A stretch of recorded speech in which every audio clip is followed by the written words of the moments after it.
If you ever find yourself in Mount Nevermind, you have to try the Gnomeflingers.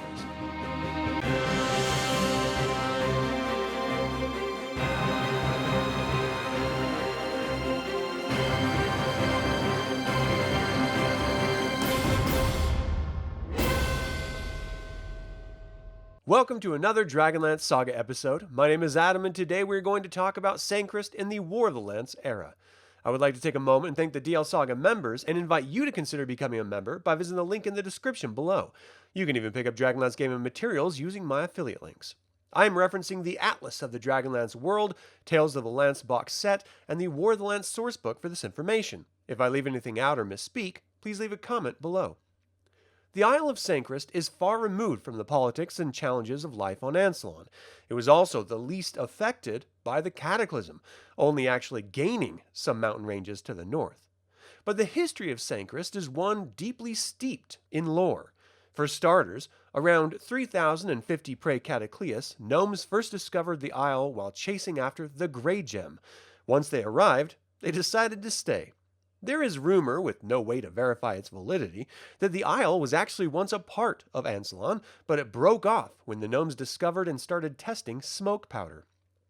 Whether this is true or not is irrelevant, as life seems to go on more or less as usual for the Gnomes, regardless of the travesties which afflict the rest of the continent.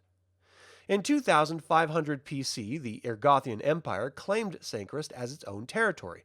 But as the Sancrist Straits kept the Ergothian army at bay, the Gnomes didn't get too bothered by them. Vinus Solamnus, on his quest for honor, wandered into the White Stone Glade and was given a vision to create the Knights of Solamnia in 1775 PC. In 1750 PC, after Ergoth's fall, the Gnomes declared independence. After the Cataclysm, the Knights of Solamnia would gather at the White Stone Glade in honor of their founding.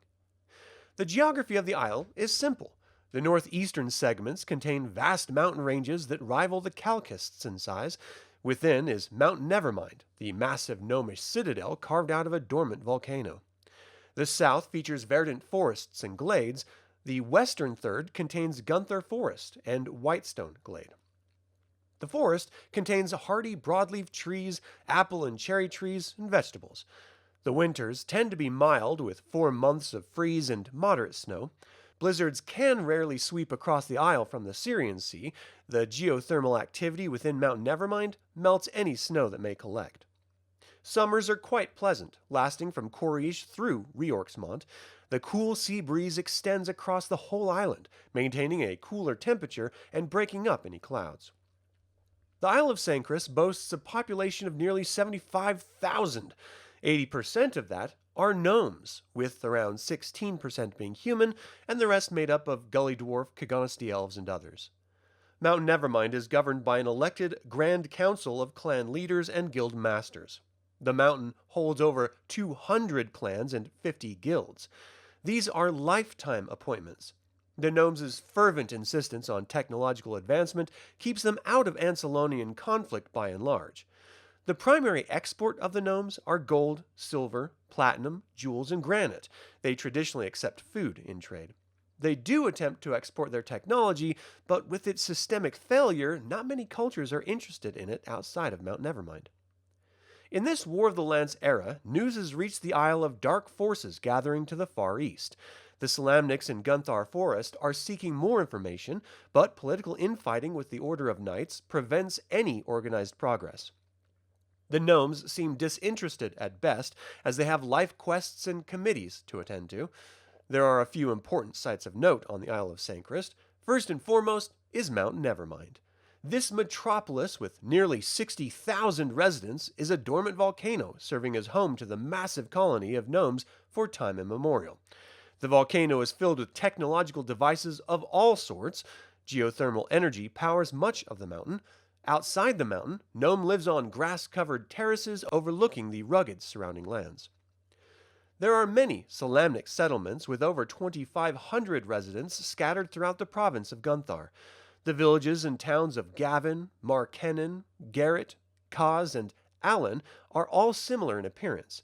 Each boasts a castle or keep at its center, with the town of homes and shops surrounding it. Wagon trails connect all settlements throughout the woods. Carrellin, has just under 500 residents. This Khaganasty village is more rugged than the other settlements. They maintain their distance from the Solamnics and Gnomes, preferring isolation. They hunt and fish the forests and oceans, respectively, and are on good terms with their neighbors, respecting the honor of the Solamnic knights. The hamlet of Xenos has under 400 residents. This gnomish community is located along the coast, south of Mount Nevermind on Thalon Bay. It is the designated launching point for the gnomish seagoing vessels. Its shoreline is a hive of activity, with the air filled with smoke and steam. We have to mention Castle Uthwistan, constructed nearly a millennium before the Cataclysm. It serves as a meeting place for the Grand Circle of Knights. Its high curtained wall is consistently manned by soldiers. The medium-sized castle is splendid in appearance and well maintained. Lord Gunther Uthwistan is its current owner and resident. There are also a few important sites of note on the island. Outside the vast mountains and occupied valleys, animals rule. Thalon Bay is the harbor of the isle. It has towering mountains on one side, ringed by a deep forest which contains Castle Uthwistan. Thalon was once a great port that sent ships to Tarsus, Istar, Palanthus, and Sylvanost. The lava flows are artificially made by diverting the natural underground lava flows. Gnomish engineering is the power behind this marvel, and it is a source of heat for the mountain and surrounding land. And finally, Whitestone Glade is considered one of the holiest places in all of Ansalon. At its heart stands an immense white rock of unknown substance. This is where Vinus Solamnus encountered the god Paladine and his twin sons Kirijolith and Habakkuk. The glade is green and perpetually warm all year round. The king priest himself has blessed the white stone and forbade anyone from touching it. While the island doesn't seem to be very large, there is a vast diversity of activity and expression all over and within its surface. As the war never fully reaches the island, it would be a great location to explore, either delving into the gnomish Underdark deep beneath Mount Nevermind, exploring the vast untouched mountain and forest wilderness, or engaging with experimentations of the gnomes or the hospitality of the Solamnic knights. You could do a lot worse than taking a trip to the Isle of Sancrist. And that is all I have to say about Sancrist in the War of the Lance era.